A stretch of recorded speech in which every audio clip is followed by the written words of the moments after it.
Namastê, muito boa noite a todos. Vamos para mais um encontro da nossa leitura, que acontece todas as segundas, às 19h30.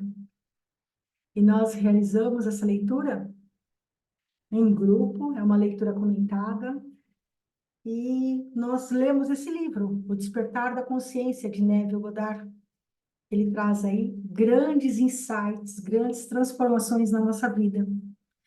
Neville Goddard, ele traz, através desses livros, né, que é uma coletânea, ele traz transformações e uma nova forma de nós enxergarmos e entendermos as escrituras sagradas da Bíblia. Ele traz a metafísica da Bíblia.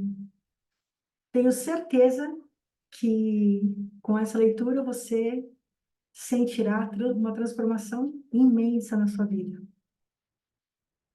E antes de nós começarmos a nossa leitura, nós vamos nos conectar com todas as pessoas presentes. Te vejo, Elisa, Andréa, Selma. Eu estou aqui. E vamos nos conectar também com o nosso divino, que habita em nosso ser. Vamos fechar os nossos olhos, inspirar profundamente.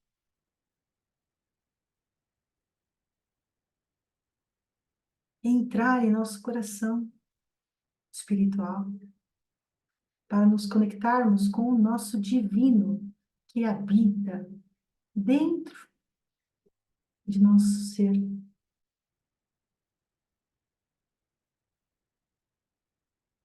Vamos caminhar neste espaço sagrado, secreto, que é só nosso. Lentamente, vamos ao encontro dele. Eu gosto de chamá-lo como divino, mas você pode chamar da forma que você achar melhor. Ele pode se chamar Jesus, Maria, José, Buda, Deus, ou o nome que assim você desejar. Pode também não ter nome nenhum, ser apenas presença. Eu te vejo, divino. Eu te sinto, divino. Eu estou aqui para essa conexão tão importante. E peço que, caso eu perca essa conexão, que eu sinta, que eu retorne aqui nesse espaço sagrado, secreto, para conectar novamente contigo. Porque quando eu estou contigo, eu sou muito mais sábio.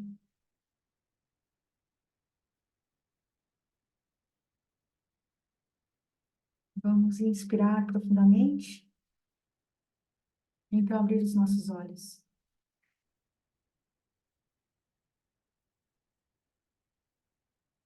Hoje a leitura é uma leitura muito especial. Vamos para o capítulo 22, página 468. Capítulo 22 é persistência. E acrescentou-lhes Jesus: Imaginai que um de vós tenha um amigo e que precise recorrer a ele à meia-noite e lhe peça: Amigo, empresta-me 3 pães, porque um outro amigo meu acaba de chegar de viagem e não tenho nada para lhe oferecer. E aquele que estiver dentro da casa lhe responda: Não me incomodes, a porta já está fechada e eu e meus filhos já estamos deitados. Não posso me levantar para dar-te o que me pedes.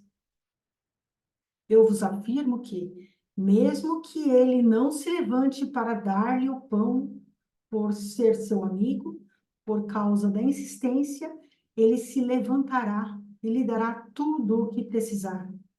Pois todo aquele que pede, recebe, o que busca, encontra, e quem bate, lhe será aberto.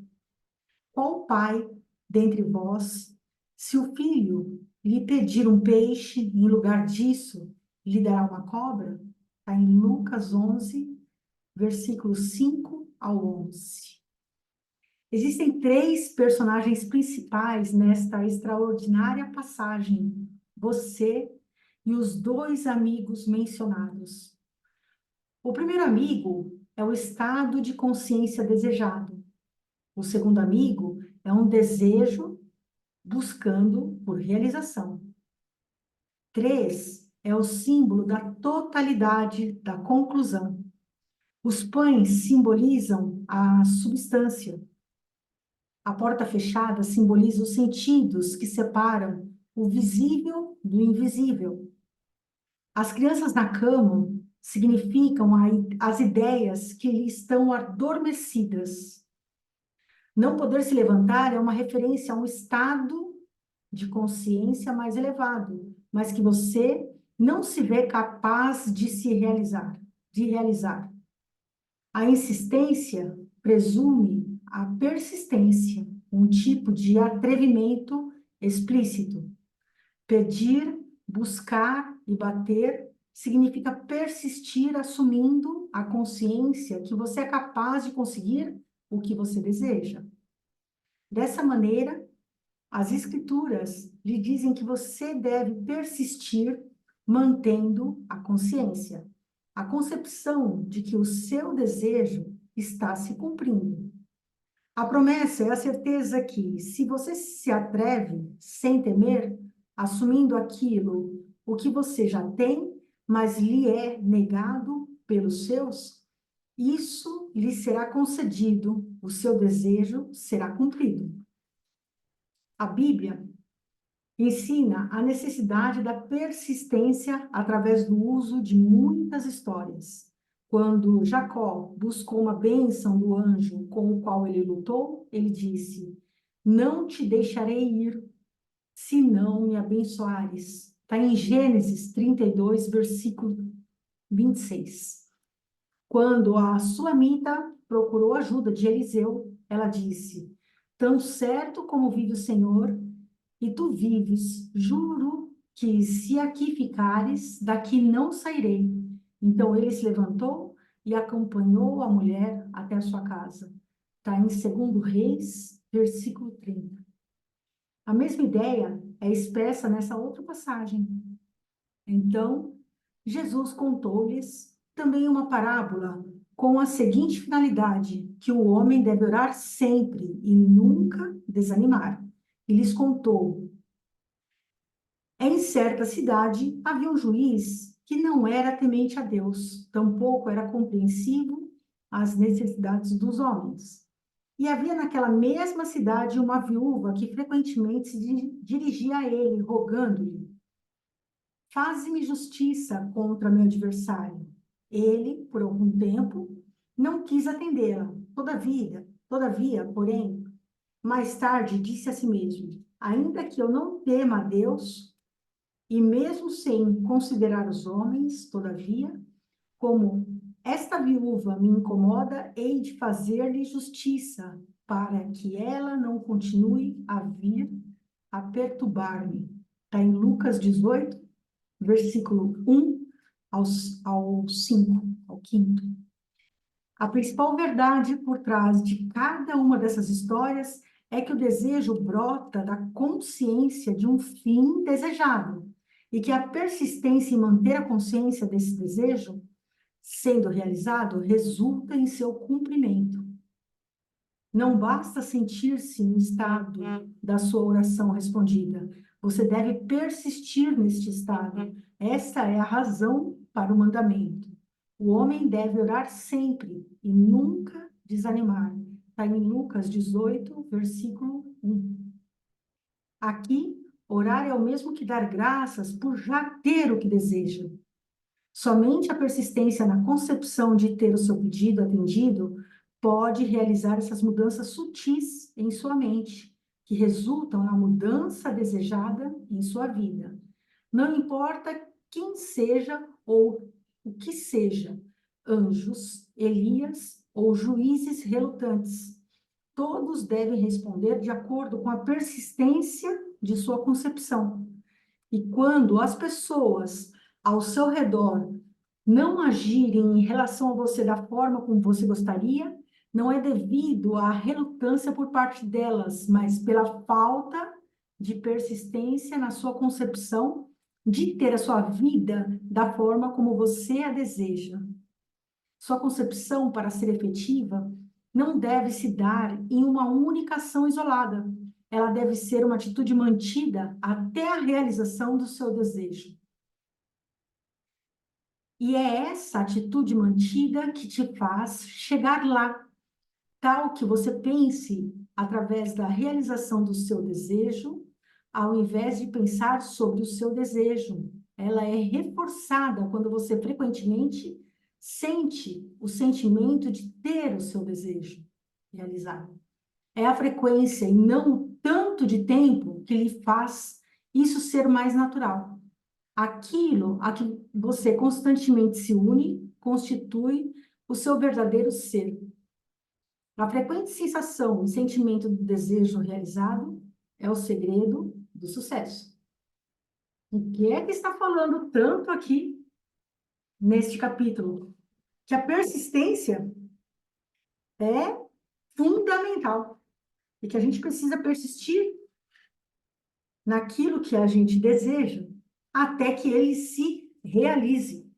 E que não é para se cansar, que não é para deixar para lá, que não é para fazer uma vez e achar que já naquele instante, só porque você fez uma oração uma única vez ou pouquíssimas vezes, é que aquilo vai realmente acontecer. Não. Você vai precisar mostrar sua persistência através das suas ações, sentindo, visualizando, trabalhando tudo aquilo que a gente já aprendeu, para que aquilo que aqui você mais deseja seja realizado. E ele está mostrando para nós que, às vezes, não é somente, como é que ele fala aqui? Não é somente, Jesus mesmo falou que,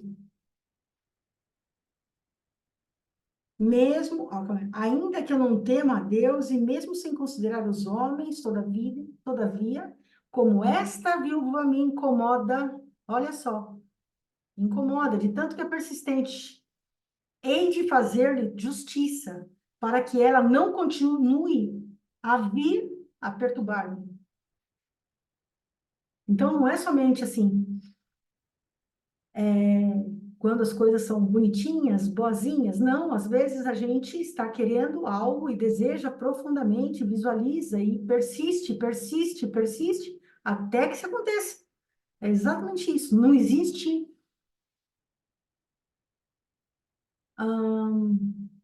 difícil de verbalizar, mas é como se não existisse um certo ou errado, um bom ou ruim. Não, se para você aquilo que você deseja é aquilo, sim, ele pode se realizar, desde que você seja persistente, você trabalhe todos os pontos que deseja do fundo do coração, tenha integridade, seja íntegro naquilo, que nem como a bolsa, como que se diz assim, com aquela bolsa caríssima, você vê no shopping, e que ela não serve de mais nada, a não ser guardar as coisas como numa bolsa barata, mas que você queira aquela que você deseja, visualize, sinta, emocione, imagine, faça todo o caminho até você conseguir.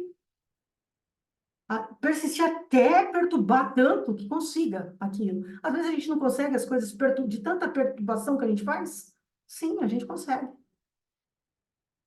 E a mesma coisa a gente tem que fazer com os nossos desejos mais profundos. Aquilo que a gente deseja de verdade, e às vezes a gente, na primeira, a gente reza 1, 2, 3 dias, mas sabe o que a gente faz? Esquece. Deixa para lá, que isso daí tá muito difícil. Então, você não está sendo persistente com isso. Então, ele está ensinando aqui para a gente ter essa persistência de incomodar até, de tanto insistir naquilo, de tanto sentir, visualizar, trabalhar tudo isso. É isso que Neve traz para nós aqui. Então, a gente precisa aprender isso. Porque às vezes a gente acha que está incomodando, sabe o que a gente faz? Ou nem é incomodando, mas a gente acredita assim, então isso daqui não faz tanto sentido mesmo, não está sendo, já estou um mês pensando isso e trabalhando isso, não me concretiza nada, então eu vou fazer o seguinte, deixa para lá, acho que Deus não quer mesmo isso para mim. Não é assim, olha só. E a gente, às vezes, faz exatamente isso. Capítulo 23, casos verídicos. A essa altura, será extremamente útil citar uma série de exemplos específicos com realizações concretas, alcançadas através da explicação desta lei. Histórias reais serão contadas. Em cada uma delas, o problema está claramente definido e a forma como a imaginação foi usada para alcançar o estado necessário de consciência foi totalmente descrita. Em cada um desses exemplos, ou o autor deste livro, ou estava pessoalmente envolvido, ou tomou conhecimento dos fatos através da própria pessoa em questão. A gente vai contar alguns aqui, porque são vários, então não sei se a gente vai conseguir todos hoje. Mas isso, com muita atenção, a gente vai ouvir cada um deles, cada um desses casos, porque quando nós ouvimos esses casos, quando de sucesso, verídicos, quando nós ouvimos milagres, os milagres acontecem na nossa vida. Então, abrir os ouvidos para esses casos, tá bom? Caso 1. Essa é uma história em que cada detalhe eu mesmo vivi. Então, é uma história de neve. Aqui. Na primavera de 1943, durante a Segunda Guerra Mundial, um soldado recentemente recrutado estava alocado em uma grande base do exército de Louisiana. Ele desejava intensamente sair do exército, mas queria que a sua saída fosse feita de acordo com os recursos cabíveis para a sua saída, para que sua saída fosse honrosa. Ele não queria simplesmente desistir. A única maneira para ele conseguir isso seria através de um pedido de dispensa. O pedido seria levado à aprovação de seu comandante para que então fosse validado. Com base no regulamento do Exército, a decisão do comandante é final e ela não cabe nenhum recurso. O soldado, seguindo todo o protocolo necessário, registrou seu pedido de dispensa. Este pedido lhe foi respondido dentro de 4 horas, marcando recusado. Sabendo que ele não poderia recorrer da decisão a nenhuma instância superior, nem militar e nem civil, ele voltou-se para dentro da sua própria consciência, determinado a recorrer à lei da concepção. Vamos aí trabalhar a lei da concepção. O soldado sabia que a sua consciência era a única realidade e que seu próprio estado de consciência determinava os eventos que ele encontraria. Naquela noite, quando se deitou, antes de adormecer, ele buscou concentrar-se conscientemente usando a lei da concepção. Em sua imaginação, ele sentiu-se estar em seu próprio apartamento na cidade de Nova York. Ele visualizou o apartamento, ou seja, com os olhos da mente. Ele realmente viu o seu próprio apartamento nitidamente, imaginando cada um dos seus quartos, móveis, como se fossem reais. Com este cenário claramente visualizado e deitado de costas para a cama, ele fisicamente relaxou completamente. Desta forma, ele se induziu a um estado rente ao sono, mantendo ao mesmo tempo o controle da direção da sua atenção. Enquanto seu corpo estava completamente imobilizado, ele presumia estar em seu próprio quarto e sentia estar deitado em sua própria cama, o que era algo bem diferente de estar deitado em um colchonete do exército. Em sua imaginação, ele levantou-se da cama, saiu de quarto em quarto, tocando vários dos objetos de sua mobília. Então, ele se dirigiu para a janela e, com as mãos apoiadas sobre o parapeito, observou a rua a qual o seu apartamento dava de frente. Isso era tão vívido em sua imaginação que ele via em detalhes o calçamento da rua, o meio-fio das calçadas, as árvores e os familiares tijolos vermelhos do edifício em frente ao seu. Então, ele retornou para a cama em seu alojamento e virou-se para dormir. Ele sabia que o mais importante para o uso bem-sucedido desta lei é que, no exato momento antes de dormir, a sua consciência precisaria ser preenchida com a concepção de que ele já tinha aquilo que ele desejava ter. Tudo que ele fez através da sua imaginação baseou-se na concepção de que ele não estava mais no exército. Noite após noite, o soldado promulgou esse drama.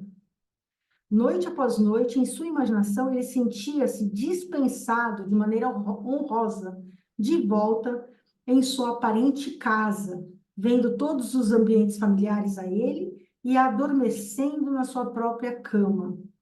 Isso continuou durante 8 noites. Durante 8 dias, as suas experiências objetivas continuavam a ser opostas às suas experiências subjetivas, vivenciada todas as noites em sua consciência antes de dormir. No 9º dia, chegaram ordens do quartel-general do batalhão pedindo para que o soldado preenchesse um novo requerimento de dispensa. Logo em seguida, ele o preencheu e foi ordenado a se dirigir ao gabinete do coronel. Durante a conversa, o coronel lhe perguntou se ele ainda desejava sair do exército. Ao receber uma resposta afirmativa, o coronel disse que ele pessoalmente discordava, mas apesar de suas fortes objeções, ele resolveu reconsiderá-las e liberar a dispensa. Dentro de algumas horas, o pedido foi aprovado e o soldado, agora um civil, estava em um trem rumo à sua casa. Isso é persistência. Isso é trabalhar a lei da concepção.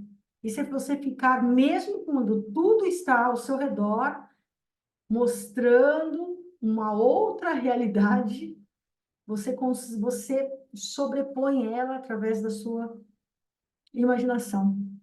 Você sobrepõe isso através dos exercícios que nós aprendemos, que você está vendo que ele fazia esse exercício antes de dormir? É o momento ideal da gente fazer o exercício.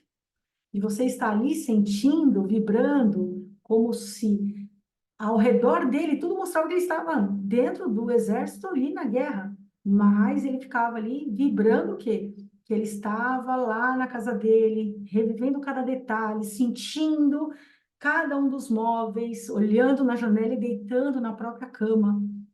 E ele foi fazendo isso até que a sua imaginação manifestou no mundo dele, físico, para ele voltar. Mesmo com tudo aquilo que pode acontecer ao contrário. E ele não desistiu, ele persistiu. Tá vendo como a persistência é importante? Caso 2. Essa é uma impressionante história de um empresário extremamente bem-sucedido que demonstra o poder da imaginação e a lei da concepção. Eu conheço intimamente esta família e todos os detalhes me foram contados pelo filho aqui mencionado. A história começa quando ele tinha 20 anos de idade. Ele era o segundo mais velho de uma família de 9 irmãos e uma irmã. O pai era um dos sócios em um pequeno negócio de merchandising. Em seu 18º ano, o irmão referido nessa história deixou o país em que viveu e viajou 2.000 milhas para entrar na faculdade e construir sua educação. Logo após o seu primeiro ano de faculdade, ele teve que voltar para casa por causa de um trágico acontecimento relacionado aos negócios de seu pai. Devido às artimanhas de seus sócios, o pai foi forçado a abandonar negócios, sendo alvo de falsas acusações que impugnavam a sua integridade e caráter. Com isso, ele foi privado de sua participação legal no capital da empresa. O resultado foi que ele ficou imensamente desacreditado e quase falido. Foram nessas condições que o filho saiu da faculdade e voltou para casa. Ele voltou e seu coração estava tomado de uma grande decisão. Ele estava determinado a se tornar extremamente bem-sucedido no negócio. A primeira coisa que ele e seu pai fizeram foi usar um pouco de dinheiro que eles tinham para começar o seu próprio negócio. Eles alugaram uma pequena loja em uma rua não muito longe do grande escritório do qual o pai tinha sido um dos principais sócios.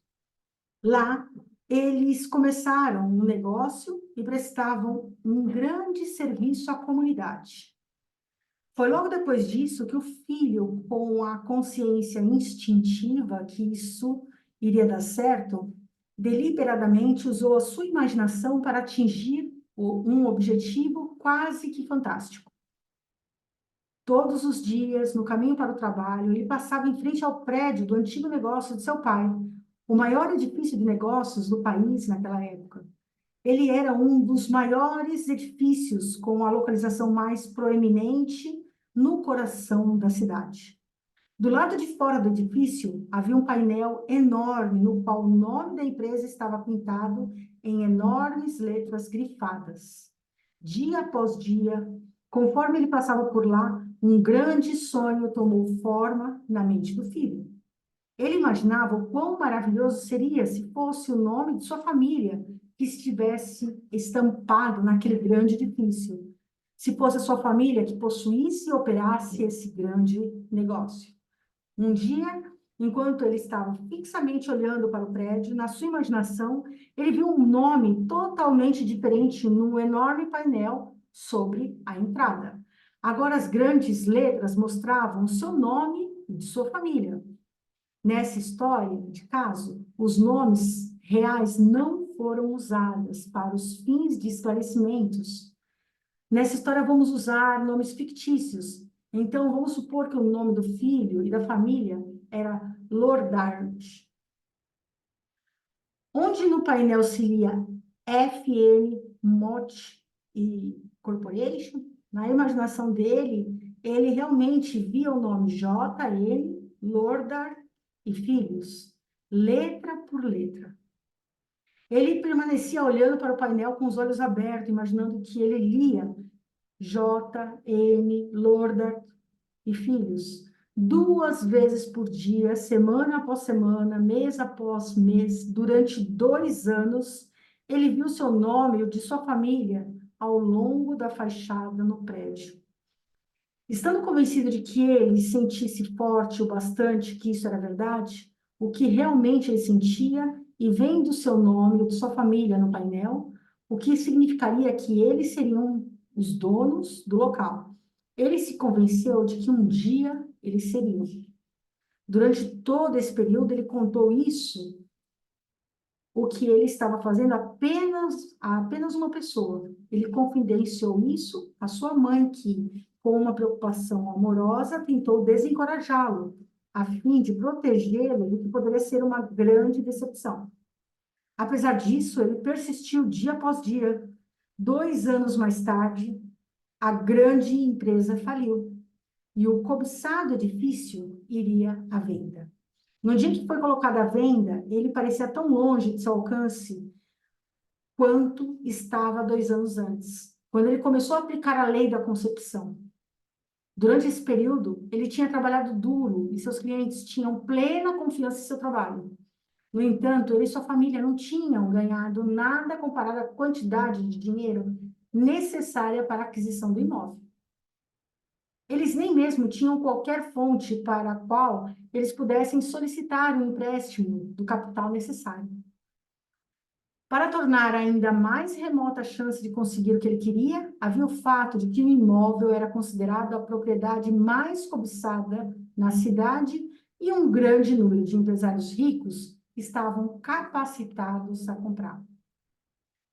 No dia em que a propriedade foi posta à venda, aconteceu que, para sua surpresa, um homem quase um total estranho entrou em sua loja e se ofereceu para comprar a propriedade para eles.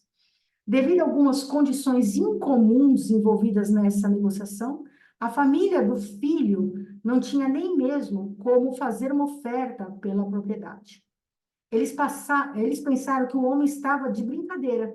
No entanto, este não era o caso. O homem explicou que ele já estava há algum tempo estudando o negócio deles, e para ele a habilidade e integridade deles para o negócio era formidável, e que, sendo assim, fornecer o capital necessário para que eles ampliassem o negócio em larga escala seria um investimento extremamente vantajoso para eles.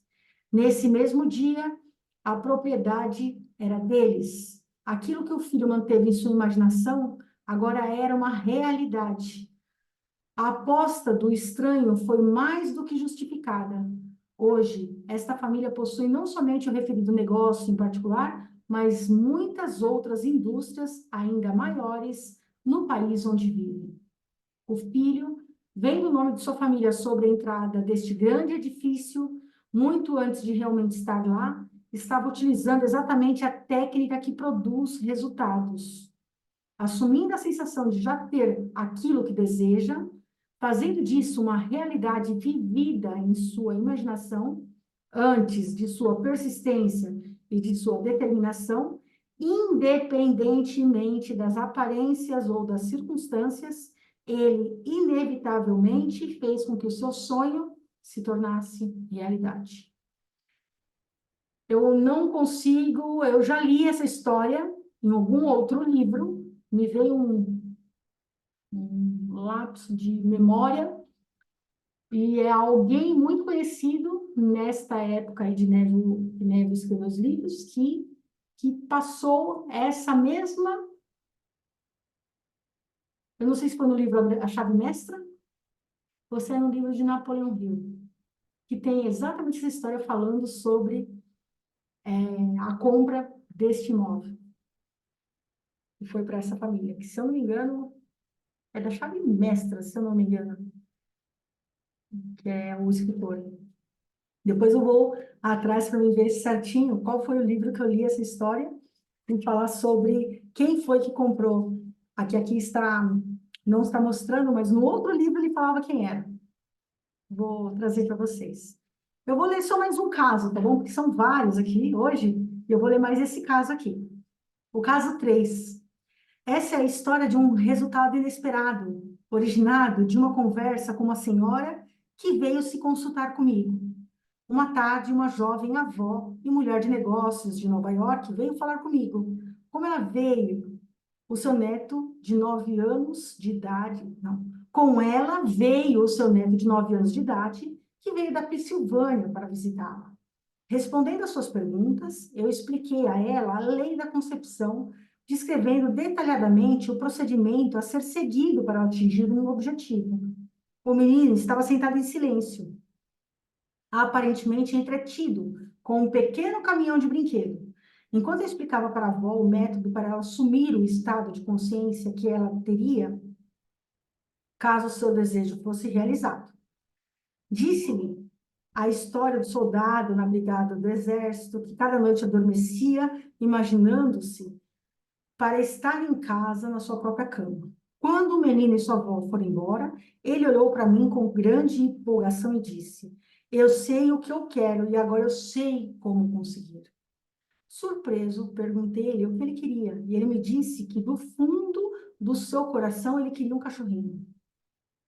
Com isso, a avó vigorosamente protestou, dizendo ao garoto que já estava mais do que claro que ele não poderia ter um cachorro em hipótese alguma, que seu pai e sua mãe não permitiria isso, que ele era muito novo para tratar adequadamente de um cachorro e que, além disso, o pai tinha uma profunda antipatia por cães. Ele realmente odiava ter um por perto. Todos estes foram argumentos que o menino, apaixonadamente desejoso em ter um cão, recusou-se a entender. Agora eu sei o que fazer, ele disse. Todas as noites, quando eu for dormir, eu vou fingir que tenho um cachorro e que irei passear com ele fazendo uma caminhada. Não, disse a avó. Não é isso que o senhor Neville quis dizer. Isso não foi para você. Você não pode ter um cão. Aproximadamente 6 semanas depois, a avó me contou o que para ela era uma história surpreendente. O desejo do menino de possuir um cão foi tão intenso que ele absorveu tudo o que eu disse para sua avó sobre como alcançar um desejo. E ele acreditou implicitamente que finalmente ele tinha descoberto como conseguir um cão. Colocando essa crença em prática, durante várias noites o garoto imaginava que um cachorro estava deitado na sua cama ao lado dele. Na sua imaginação, ele acariciava o cachorro, sentindo o seu pelo. Coisas como brincar com o cão e levá-lo para passear enchiam as suas ideias. Dentro de algumas semanas, foi isso que aconteceu. Um jornal da cidade onde o garoto morava organizou uma campanha especial sobre a Semana da Bondade com os animais. Os alunos de todas as escolas foram solicitados a escrever uma redação sobre o tema. Por que eu gostaria de ter um cão? Depois, todas as escolas entregaram as redações para serem avaliadas e julgadas. E o vencedor do concurso foi anunciado. O mesmo menino que algumas semanas antes estava no seu apartamento em Nova York e que tinha me dito, agora eu sei como conseguir um cão, foi o vencedor. Em uma cerimônia elaborada, que foi divulgada com fotos e histórias no jornal, o menino foi premiado com um lindo filhote de collie. Em relação a essa história, a avó me disse que se o menino tivesse recebido dinheiro para comprar um cão, os pais que se recusariam a fazê-lo e o teriam usado para comprar um presente para o menino ou colocariam o dinheiro no banco, na poupança dele. Além disso, se alguém tivesse simplesmente dado um cão de presente para o menino, eles o teriam recusado ou teriam se desfeito dele em seguida. Mas da forma dramática como o menino ganhou o cão, por ele ter vencido o concurso da cidade, pelas histórias e fotos que saíram nos jornais, pelo orgulho da realização alcançada, pela alegria do menino, tudo isso culminou em uma mudança no coração dos pais. E eles se viram fazendo aquilo que eles concebiam ser impossível. Deixaram o menino ficar com o cão. Foi isso que a avó me contou. E ela concluiu dizendo que havia um tipo específico de cachorro que os meninos mais desejavam, que o menino mais desejava em seu coração. Era um collie. Olha isso. Eu vou parar a nossa leitura aqui hoje. A gente vai continuar falando sobre os casos verídicos na nossa próxima semana. Então, vamos encerrar, então, aqui a nossa leitura de hoje. Então, para quem quiser acompanhar as nossas leituras, que acontecem toda segunda-feira, às 19h30, é só pegar o link aqui na descrição do vídeo, onde tem as redes sociais, e eu deixo o Linktree para você poder participar das leituras aqui conosco, né? Que é maravilhoso o nosso compartilhar. Então, encerro aqui a nossa leitura. Uma ótima noite a todos. Namastê.